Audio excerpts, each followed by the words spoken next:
Armenia is situated in one of the most unstable seismic zones of the Alpine Himalayan region. Due to its geographic position, the country is exposed to any type of medium and large-scale natural disasters. Medium and large-scale disasters occur regularly here, causing damages to the population and the economy of the country. Large-scale disasters do not occur frequently in Armenia, but they have terrible consequences. The last biggest disaster took place in 1988, which later became known as Spitak earthquake. On December 7, 1988, at 11:41, the northern regions of Armenia were shaken by a 10-magnitude earthquake. The epicenter was the village Nalband of Spitak. The destruction area was 10,000 square kilometers, inhabited by about 1 million people. As a result of the earthquake, 21 towns and regions were affected, 342 villages were destroyed, 514,000 people became homeless. Nearly 20,000 people were injured, 12,500 of whom were hospitalized, and the death toll reached 25,000. These numbers would be much lower if the population was professionally prepared to give a timely and appropriate response to the consequences of the disaster. The earthquake of Spitak was unprecedented and unexpected for Armenia. Armenians were not able to face alone the terrible consequences of the disaster and needed help. The whole world united, helping this Caucasian country. Switzerland was one of the first countries who learned about the earthquake and offered its help to Armenia.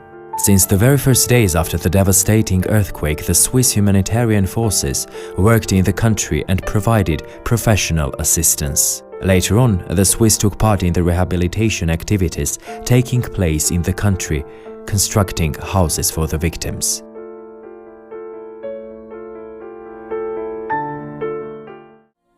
After 1988, the relationships between Armenia and Switzerland became stronger and resulted in a comprehensive cooperation. South Caucasus was chosen because of natural disasters, mountains, earthquakes and avalanches, and could be glaciers as well that do fall. Ես ննջարանում էի, քնայցնում էի իմ աղջկան եւ շատ ահավոր ձայն լսեցի, շրջվեցի. I was in the bathroom, preparing my daughter to sleep when I heard a terrible noise. I turned to see where the noise was coming from and I saw that the cornerstones of the room were already in the air. The huge concrete ceiling was hanging over me. Every moment I was expecting to be trapped under the ruins. And when the earthquake was over, I realized that I had survived. But when I turned around, I saw that the cradle was full of stones. I regretted that I was alive. There wasn't any sound. There was deep silence, and it seemed to me that all members of my family had died. As my mother, my sister-in-law, my youngest nephew, and my son, who was 4.5 years old, were also at home. Անցավ մի քանի րոպե եւ ես լսեցի տղայիս ձայնը ու ես հասկացա որ ես մեռնելու իրավունք չունեմ, ես պետք է ապրեմ.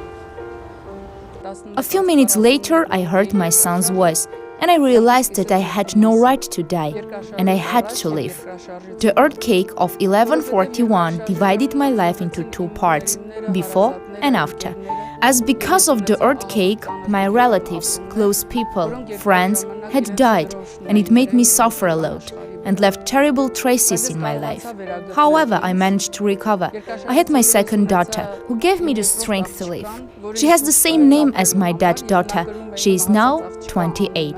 She is a doctor and has her own family.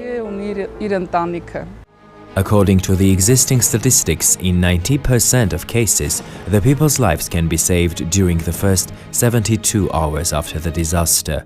Based on this fact and taking into account the needs of the country, the Swiss government, in 2004, together with the relevant agencies in Armenia, initiated the Artzagang project.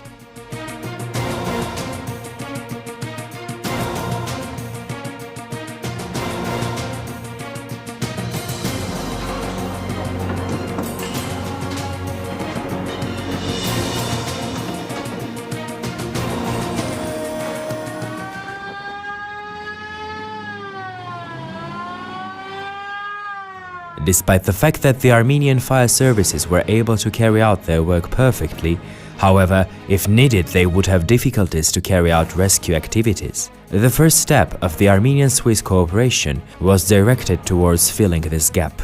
It was necessary to train the firefighters to carry out rescue activities, to provide equipment to be able to work in a more efficient and professional way. At that time, if we wanted to train from 2,500 to 3,000 firefighters and rescuers ourselves, we would need approximately 25-30 years, which we wouldn't be able to do faster.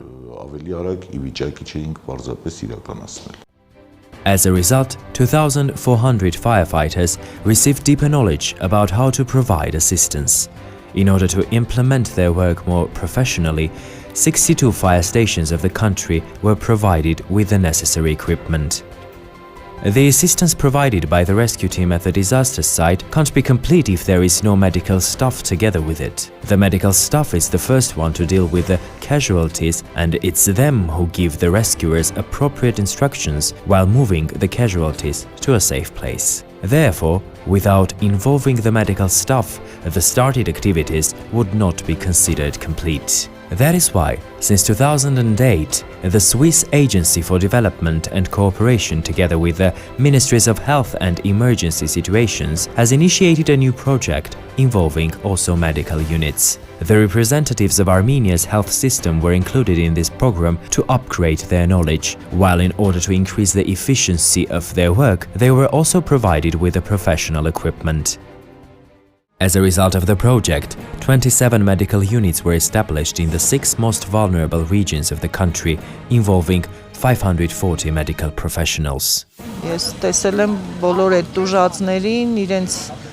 I have seen all those victims with the consequences of the injuries they had, and the consequences were also so bad then also because people were not ready to provide first aid properly, and we didn't have all this. And now everything is more regulated and formalized. You cannot compare to the situation before.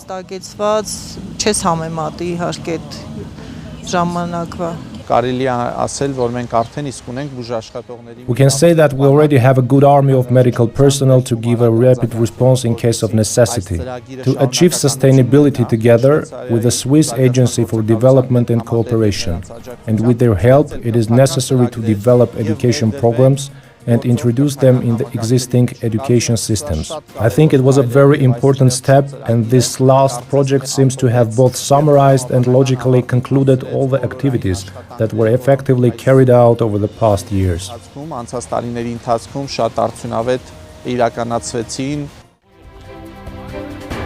Disasters, especially large-scale earthquakes, cause destructions as a result of which the casualties remain trapped under the ruins. In such cases, the victims are not able to get out themselves. Moreover, any movement can complicate the situation even more and make it more hopeless. In such cases, there is a need of professional intervention.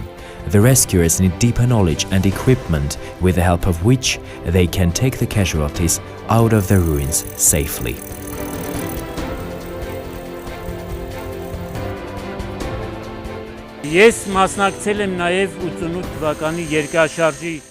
I have also participated in the cleaning of the rubbles after the 1988 earthquake, and I feel sorry that we didn't have the means, the equipment we have and use now. If we had had this equipment during the earthquake in 1988, I'm sure that we would have saved a lot of lives.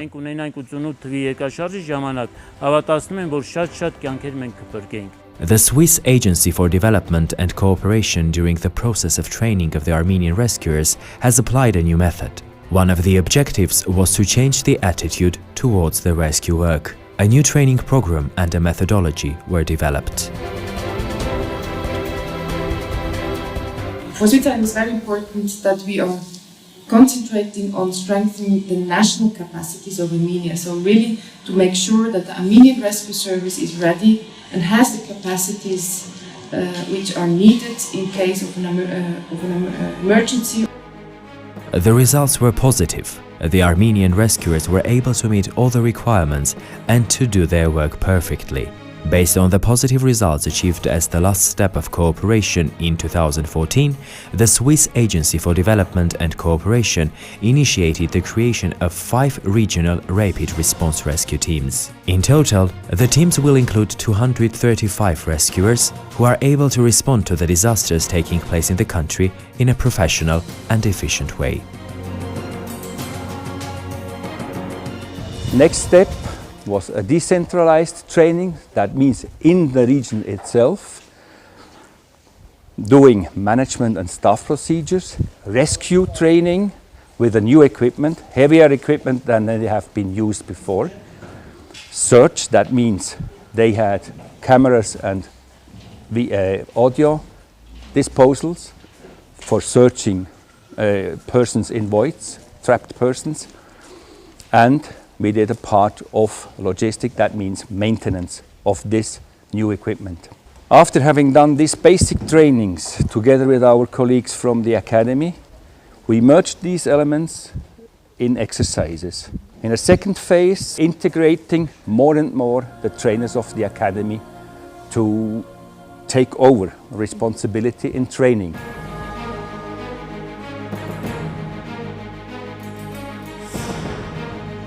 The final exercise took place from June 7 to 9, 2016. The Ministry of Emergency Situations, together with the Swiss Agency for Development and Cooperation, conducted the exercise of the above-mentioned 5 rescue teams in the Chirac region.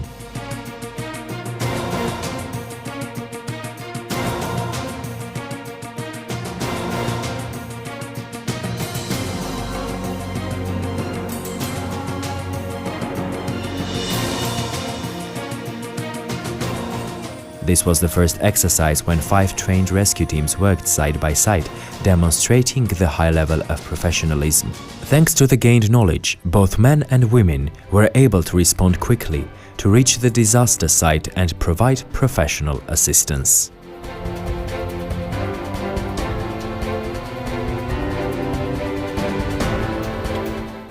Any job deserves respect, and in case of a good and professional example, many people imagine their future in a rescue uniform.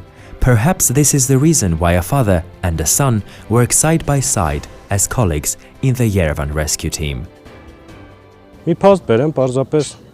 I want to bring an example. My eldest son is a member of this team. Probably he has followed my example. I couldn't forbid him, as my parents didn't forbid me in the choice of my profession. In the choice of my profession, I have seen all this work since my childhood. I have always wondered how everything is done, how the works are organized. So step by step, I became a rescuer.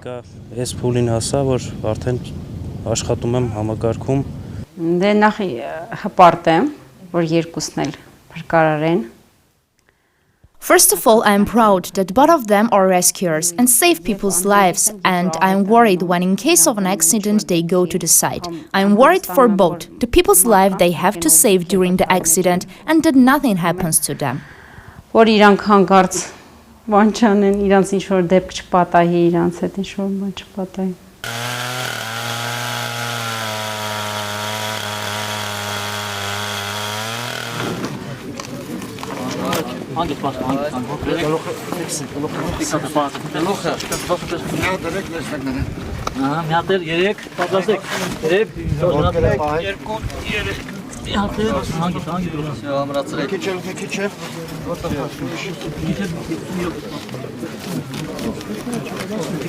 Thanks to the cooperation which has expanded over the years and had only positive results, the professional level of the Armenian rescue teams has considerably increased. The project, implemented in collaboration with the Swiss Agency for Development and Cooperation, has encouraged the Armenian rescue team to apply for the INSARAG external qualification. As a result, in September 2015, one of the Armenian rescue teams successfully performed the tasks required and has become a member of the INSARAG, UN International Search and Rescue Advisory Group. Շվեյցարիայի զարգացման եւ համագործակցության գործակալության հետ The cooperation of our country, namely the Emergency Management Administration initially, and now the Ministry of Emergency Situations with the Swiss Agency for Development and Cooperation in the field of emergency response, has started 12 years ago. Thanks to the Swiss assistance, our system has had revolutionary changes over these 12 years, and currently we have a huge army of 3,000 firefighters rescuers who are trained, ready, have the necessary rescue tools and equipment, and can apply them in a professional way. Որոնք ուսուցանված են, պատրաստված են, որոնք ունեն այսօրվա համար անհրաժեշտ առաջին անհրաժեշտության կարևորագույն փրկարարական գույք սարքավորումները եւ հմտորեն տիրապետում են դրանց. By the end of 2016, the humanitarian aid unit of the Swiss Agency for Development and Cooperation will leave the country being confident that the results achieved will be maintained and improved in favor of the Armenian people and the international community. 2,400 firefighters are equipped and ready to provide rescue assistance to the population. 540 equipped doctors and nurses can provide rapid and professional on-site medical assistance. Ministry of Healthcare ensured a continuous learning system in emergency medicine for all medical staff in the country. 235 equipped rescuers are ready for deployment countrywide to organize professional response operations in complex situations. Crisis Management State Academy can provide rescue trainings according to international standards.